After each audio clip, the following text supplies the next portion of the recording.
গোটা ভারতবর্ষ জুড়ে এরকম অনেক গ্রামই রয়েছে যেখানে পুরো গ্রামটাই একটা বিশেষ পেশার সাথে যুক্ত। অর্থাৎ গ্রামের অধিকাংশ মানুষজন তারা একটা নির্দিষ্ট জীবিকাকে বেছে নিয়ে বংশ পরম্পরায় সেই জীবিকার ওপরই নির্ভরশীল। এরকমই একটি গ্রাম যেখানে অধিকাংশ মানুষ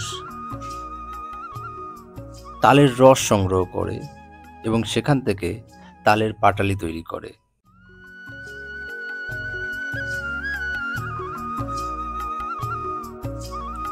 এরকম আরও অনেক গ্রাম খুঁজে পাওয়া যেতে পারে যেখানে গোটা গ্রামবাসী বা গ্রামের অধিকাংশ মানুষজন হয়তো ছুতোর বা হতে পারে রাজমিস্ত্রি বা পুরো গ্রামটাই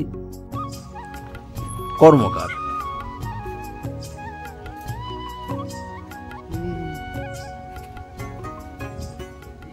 ছাগল কটা আছে কাকা? 6টা 7টা ছিল, একটা বিক্রি গেছে, সে বাচ্চা হয়নি, সে মা যায়।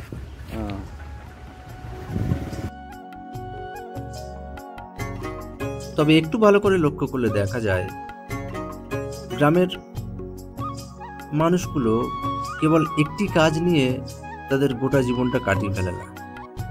একটা হয়তো প্রধান কাজের সাথে সাথে পারিপার্শ্বিক আরও অনেক কাজে তারা যুক্ত থাকে এবং সেখান থেকে